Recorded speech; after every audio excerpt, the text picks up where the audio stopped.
Girl, winter is so last season. And now spring's got you looking at pictures of tank tops with hungry eyes.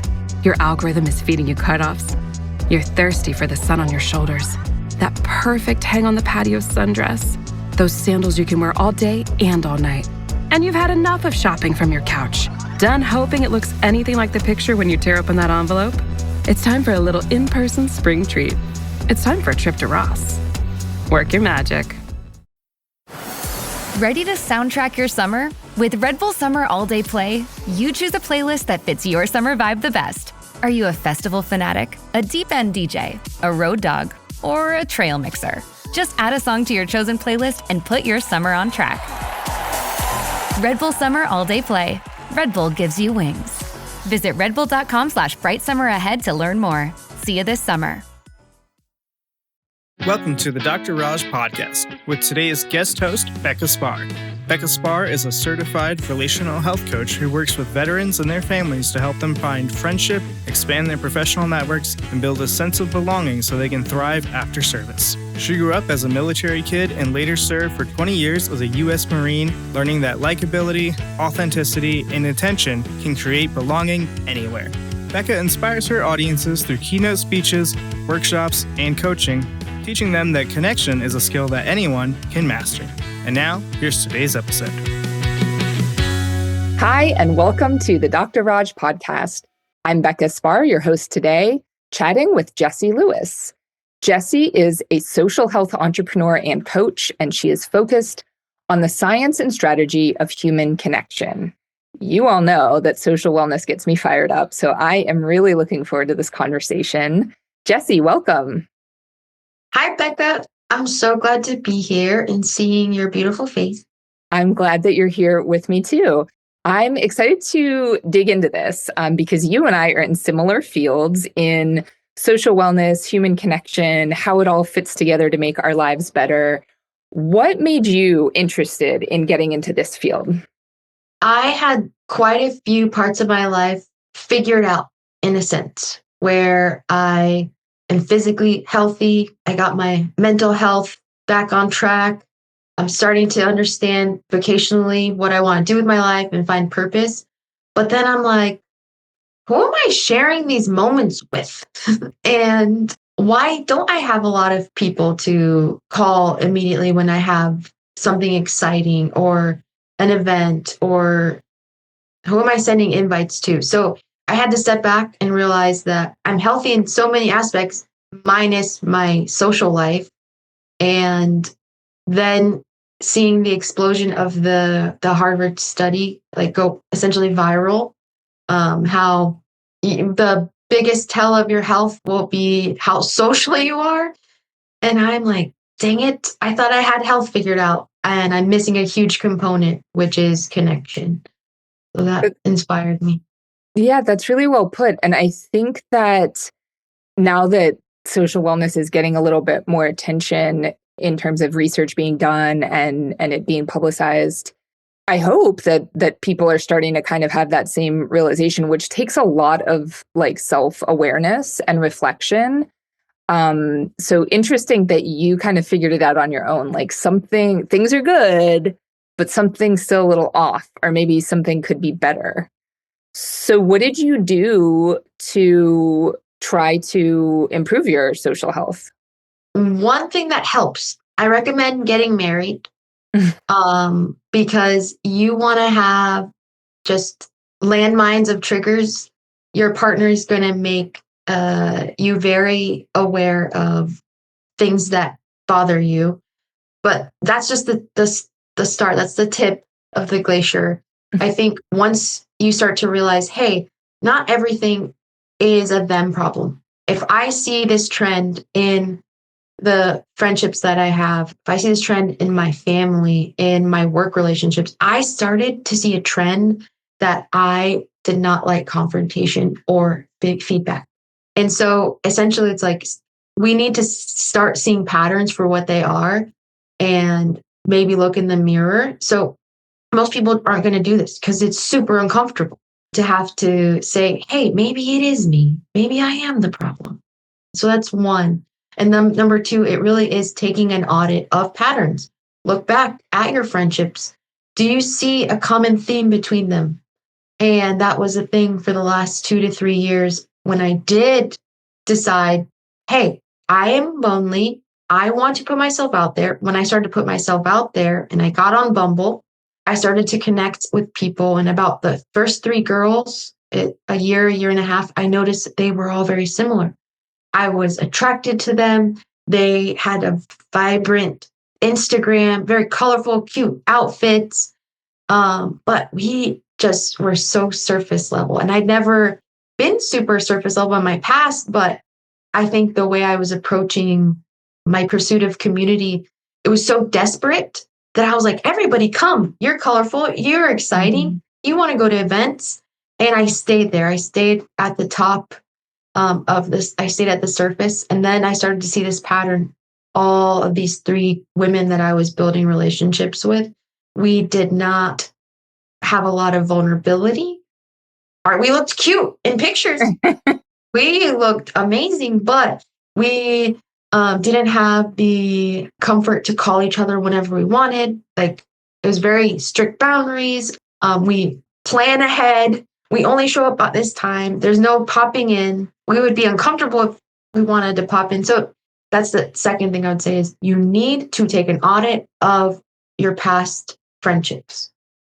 If you want to say an audit of your exes, you want to take an audit of your relationship with your aunts and uncles or your cousins. The point is you need to see a common theme and understand, why did I attract that dynamic? I think those 2 are hard enough. If you can do those, you're probably going to be set. I don't think you need to add any more approaches.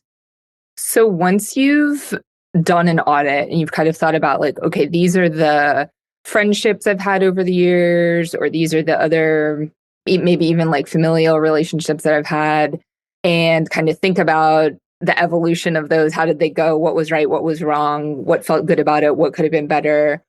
What do you do with that information? Gosh, this just gets harder and harder. The next one is accountability, self-accountability. So now you get agency. Now you saw the pattern. There's this one guy, I forgot his name, but he channels this alien, Bashkar, and he's super popular online. So one of his talks was, this woman comes up to the podium and she says, I have this tendency to attract this type of person, and this happens in my life. You can already hear, like the victimhood. And he says, so you're aware? She's like, uh-huh. It's like, and it's still happening. She's like, uh-huh. And he says, so it's a choice. It's no longer a tendency. So that's where you're no longer able to sit on the patterns anymore. Now it's a choice. It was a pattern before your consciousness. Now you're choosing to keep replaying, doing this dynamic again. So you have to take self-accountability and decide, do you still want this? Is this dynamic feeding something in you that you like? You like the surface level Instagram girl. Why do you like her? Do you want to keep that for the rest of your life? You don't like it? Okay. What are you willing to change? Who do you want to attract? You want to attract the bookworm? Maybe go search a book club. Maybe you want to have deeper discussions. Now you take your agency, you create a plan on, this is what I want, this is what I don't want. And again, I'm actually just going to pull out, the pod can't see it, but I'm pulling out my vision board that I recently made. I don't know if you can see it. Boom, vision board. It's my first one of my life. I'm like, ew, vision boards. I was judging them. I released that judgment. I released the judging the vision board girlies, and I joined their vision board group. So that's another thing is when you take self-accountability, you are releasing your ego, you're releasing your preconceptions, you're releasing your conscious, your unconscious, walking through life. And you say, you know what? I'm going to pick this belief because I believe it, not because my parents told me, not because my husband or wife believes or my partners. So it's really saying, I have no one to be the scapegoat of the outcomes of my life. And that's really hard to take ownership of our choices. So to answer your question, The umbrella theme is self-accountability. The practical things is you need to either get a notepad or get a paper with a magazine and start pasting stuff you want to create and want to attract and want to put effort into. Otherwise, you're going to keep recreating those dynamics unknowingly, call them tendencies, and not take accountability for your choice in the recreation of them. And you have to be willing to sometimes take a hard look at yourself and be honest about what it is that you're doing that might not be fitting your vision or might not be like contributing to your vision, your overall. You mentioned something in there, which was having a victim mindset. And I'm wondering if you can talk a little bit about how our mindsets affect the relationships that we have with other people. Yeah, our mindsets are the mouth of the river. Like, it's the beginning of everything. And what's incredible is it's not just mindset like fixed or growth mindset. It's also, again, back to the way you were raised culturally. There's so many things that affect how you receive the world. So we have to tell ourselves, I am projecting my world as I walk through it.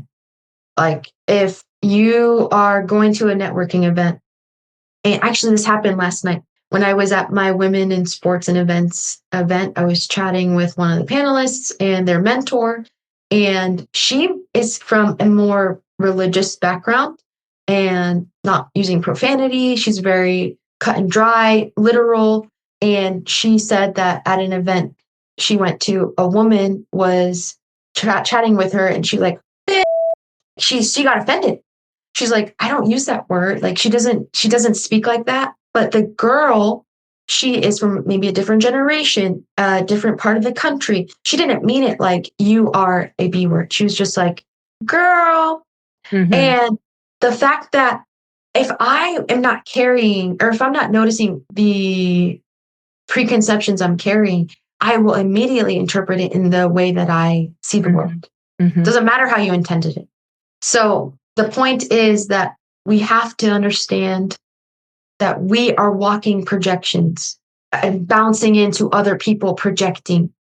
And once we accept that, hey, we're bumper cars, just bumping into each other with our unconscious beliefs that are very rigid. And let's say we encounter one of the less rigid people that are they're not necessarily flexible. They still have their values, but they are not offended by yours. They don't feel that punch when their bumper cars bump into each other. You get to actually see someone that sees you. They're not seeing themselves through you. So I don't want to go down the fixed versus growth mindset. I want to go through am I recognizing I'm projecting, or am I recognizing that I'm projecting my world? That's it. There's no second one. Because if you're not recognizing, you don't even know there's a thing to be recognized. Mm-hmm. So I would just say, yeah, that our mindset, if we aren't even aware that we have one, like, I think, therefore I am. If you don't realize you have thought, it's all about consciousness. I wish this wasn't so abstract. I wish I could answer your question more practically, but I think it's that simple. Once you realize you are your thoughts, doesn't matter if they're positive or negative, just knowing, hey, these unpalpable things are what creates me. And their unpalpable thoughts are interacting with mine. And sometimes I mesh because they're aligned, and sometimes we combat because they're unaligned. You know what? It doesn't matter if they're unaligned with another person. You can still get along with a person that's of your other political party.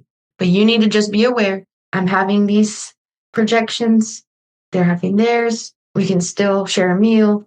We can still do work. Like, you go to your job every day, you're 9 to 5. You know how many Republicans and Democrats are, you don't know. And yet you're still collaborating and getting work done. Why can't we do that in real life? So, sorry, I'm not going to make it political. No, that's a very real concern that a lot of people have right now, is how do I continue relationships with people who have very differing ideological beliefs than me? So that's, again, where the self-awareness comes in. To be intentional and take a little bit of time, whether it's going to be journaling or vision boarding or whatever, and think about, who am I really? What do I value? What do I want out of life?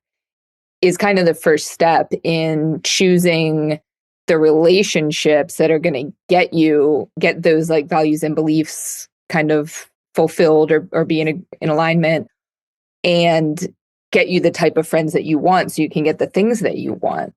You bring me up to one of the plans I've been working on, which is I'm building an integrity audit. And when you start to dive into yourself and figure out what you believe in, what you value, it will lead to disconnection. At first, it's scary, like, but I want to attract people. You will. That's also a consequence, but you're going to repel people. When you start to grow freedom in your expression, other people are going to get very offended by your freedom. And then people are going to be liberated by it as well. So I'm currently working on that integrity audit because I think a lot of us are the loneliness. You can call it an epidemic, whatever you want to call it, but the amount of loneliness there is with people, I think it could lead to a desperation where we begin to forsake our virtues and forsake our voice for the sake of community. And that is horrible. No, you don't want to just blend in and sign up for a hazing ritual just to be a part of the group. Like, you don't want that. So I am working on that, hopefully to help others be able to know their voice, identify what is their choice so that they aren't repeating those dynamics, and easily disqualify those who shouldn't be in their life and easily qualify those who are going to be walking with them in the future. Focus Features and Blumhouse present Obsession. When I have a crush on a guy, no one knows. Be careful I wish Nikki loved me more than anyone in the entire world. who you wish for. Obsession is 96% fresh on Rotten Tomatoes. I love you so much. It's blood-soaked nightmare fuel. What kind of spell you put on her? You have been warned. Obsession. Rated R. Under 17. Animated without parent. Only in theaters May 15th. With special engagements in Dolby. Experience a membership that backs your business journey with American Express Business Platinum. When you pay with membership rewards points for all or part of an eligible flight booked with a qualifying airline through Amex Travel, you can get 35% of those points back, up to 1 million points back per calendar year. American Express Business Platinum. There's nothing like it. Terms apply. Learn more at americanexpress.com/business-platinum. Okay, so that's another thing I want to hit on. I think that a lot of people don't realize that, or people go into friendship thinking like, I should be able to be friends with everyone and everyone should be able to be friends with me. Like when we were kids and you just played on the playground and then you started talking to somebody about butterflies and then all of a sudden you're best friends. But it's not like that as grown-ups. And It could be. well, could it? I don't know. I don't know. I don't know if everybody's meant to get along with everybody else. And what I'm saying is that that's okay. And so I'm really interested to see this integrity audit that you're creating because, well, one, I hope that it will help people like bring some light to the fact that like what your values are and that they don't necessarily jive with everybody else. And then two, give people permission to not jive with everybody else. Like everybody you meet isn't going to be your new best friend. Do This you is where disagree? I don't disagree. I think it's more expansive than we think, where it's not black and white. I'm your enemy. I'm your bestie. I repel you. I attract you. I don't, when I talk about that disconnection and that polarization, it might be initial, which I think that's the point, is like you want to initially be polarizing or attracting, but it doesn't mean long term that, hey, the person I super attracted at that networking event or that party is now my bestie. That's not where I don't ever want it to go that way. I want it to be like, hey, I'm at this event. We're all flying in from all over the place. I want you to have the best night of your life. And we're going to vibe for the next 4 hours. And we are aligned. We're talking about values.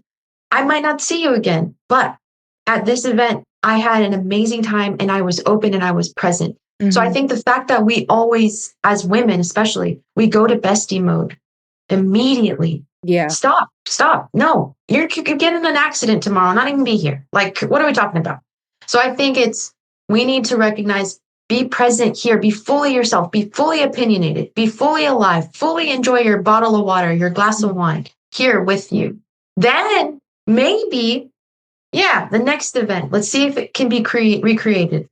And that's the other thing is, I don't necessarily want to be so gung-ho to my values that when I engage someone from another political party, I shut them off. Like, nope, we're on a line. Nope. No. What if we both have like a super long history of rock climbing, or we both are from the same city in California? We both, like, you know what I'm saying? I am missing out on the opportunity of enjoying myself and connecting with them on one little sliver of my life because I wrote them off because our values don't align. So there's this difficult defining, like drawing a line in the sand. Like we draw these lines of our values and our virtues to keep integrity, keep the plumb line straight within us. So if we're challenged, like, hey, do you want to partake in this drug or this drink? Like, no, that's not aligned with me. But it doesn't mean I can't share a great moment or a great story, or let's go on yesterday we were building bracelets for our networking event. Hey, you want to go build a bracelet together? So I think when I say more expansive is we need to be able to attract a lot of people. We've done so much healing, so much inner work that I can have a great night with the person of a different political belief or different value system because I'm focused on that little sliver we have in common. Doesn't mean I'm going to trust you with my kids. Doesn't mean I'm going to put you as a beneficiary of my life insurance. Doesn't mean no. But I had a great night. And I hope that if anyone takes anything away from it, stop trying to make people your bestie based on your great first interaction. Let it be what it was. Yeah.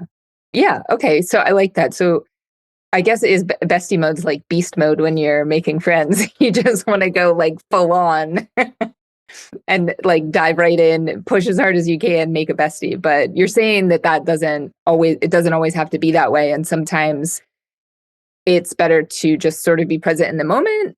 It's okay to be friends with somebody for a night. It's okay to be friends with somebody for a month. Right? Is that what you're saying? And then some relationships might end up being longer term and some might not.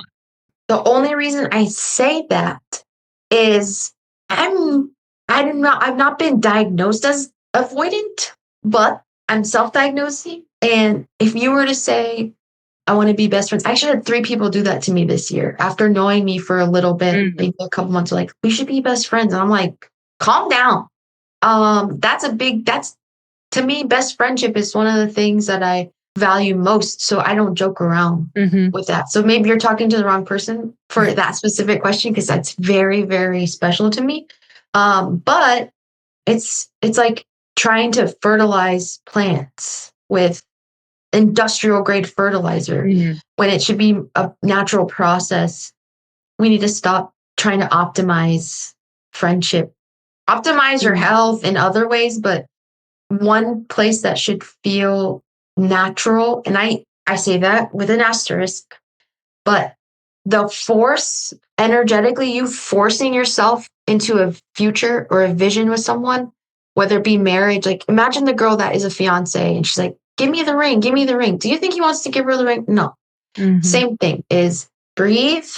Do not put your future happiness in this person. Start picturing your girl trips to Puerto Rico and she's your bridesmaid. Like, that's a lot of expectation you're putting on another person. But I put the asterisk natural as people think it should feel natural.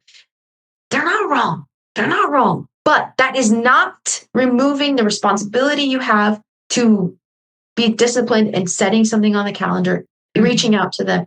So I say that, like, I don't mean it should feel natural where you guys just randomly think about each other and you guys click easily. I'm just saying it should feel natural to where you're not projecting your future with them for the rest of your life as their best friend when you've had 2 great nights, 2 great drinks. So we talked at the very beginning, you mentioned that Harvard study that found that the single best indicator of a person's overall wellness is their social health. And within that, social health includes a lot of different types of relationships. It can be really, really super tight friendships that are long term, but it can also be like your more casual relationships with coworkers, and even just like chatting with people along the way, the guy at the grocery store or somebody in line at the post office or whatever.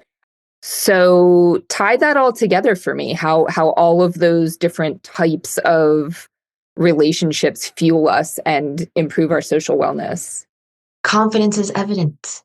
If you are not walking through the world thinking you matter, you're able to take up space, you're not going to want to make conversation at the grocery line. You're not going to want to comment at the fitness class, something you want to say. You're just going to go show up, put your head down, do the thing, get out, get in. You don't matter. No. So I think that's how it all ties together. Not just confidence, like to strut the world and think I'm beautiful and I'm here. No, it's like I'm important and I'm worthy of getting to know. And that's the internal part. But the extra, like, man, there's so many billions of people holding stories and holding moments and memories. And if I just break the seal, I could create a memory right now. I can create a moment. I can learn something. And I think a lot of the times is because we're diffident and we lack confidence in believing we matter, we actually start to also think, that person's not interesting. Who's that person? They're just the cashier, or they're just the unhoused, or they have a political sticker on their car. And you start to write off all the value that's out there. And so you stay home, you stay on your phone, you start to now live life through the screens. And, if you just go out in the world, I think there's a person that I just saw you're following, and she wears the Meta glasses and goes out into the world and has interactions. It's like, I want to do that, but I also don't want to film strangers. But I think it's healthy to actually see someone doing it. So taking her, for example, she is just taking that 20 seconds of courage and striking up conversations with strangers. And that, if I could summarize, the future of social health is 20 seconds of courage. Because to be honest, you're going to get rejected. You're going to get weird looks. You're going to get people grumbling, like, who does she think she is? You got to take that 20 seconds of courage and be willing to face the rejection, or potentially meeting one of the best friends you'll ever make. Maybe they'll invite you on their boat. Maybe they give you the job opportunity. Maybe they are someone your kids can hang out with, or they have kids and they become friends. The point is that the only thing stopping you from having all of these benefits is that 20 seconds to just say the thing and possibly get an eye roll. Yeah. But you have to put yourself out there. If you, it's just like, to be physically healthy, you gotta get out there and go for a walk every once in a while, or go to the gym, or choose to eat a salad instead of a hamburger. It's not easy, but eventually it'll pay off. But it goes back to the first thing I said. Confidence is evidence. Chicken or the egg. If you don't do the first 20 seconds and just, hey, you can't have confidence if you don't try it first. And so that's what, it's so hard. I wish if I could give everyone a little seed and plant it inside of them, is there is this magnificent tree inside of you. It's huge. It's already there. That seed is there. But if we're not watering it, it's not going to grow. We're not going to be this vibrant, abundant. We're going to be this stagnant water sitting inside of us. We're so fortunate that our heart pumps blood to our body. We're so fortunate. Well, there's another system inside of our lymphatic system. It doesn't have a heart. So if we don't move, the fluid doesn't move. So I feel like it's like that, where we have this energy inside of us that wants to get out. People think I'm an introvert. No, you just haven't flushed out that energy. I think everyone's confusing. They're confusing themselves. They think I'm an introvert. No, you don't have a pump. You have to move. That 30-minute walk you're doing, that's your pump, moving that fluid around. You walking your dog, squatting down to pick up your laundry, moving around.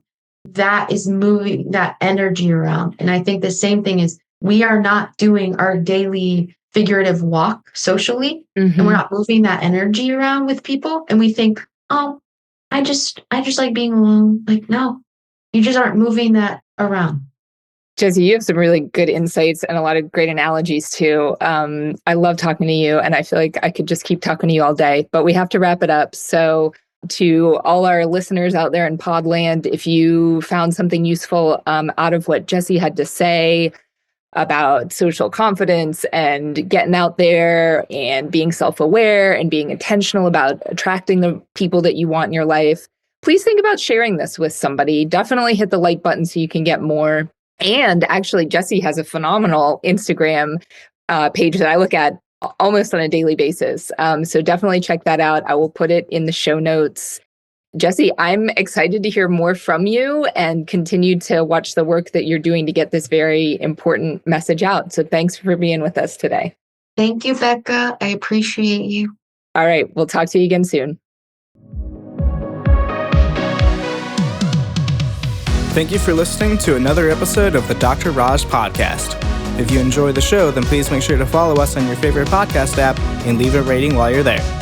This show is for educational and entertainment purposes only and is not intended as medical advice. This has been a production of MedPrep to Go, and you can learn more at medprep2go.com.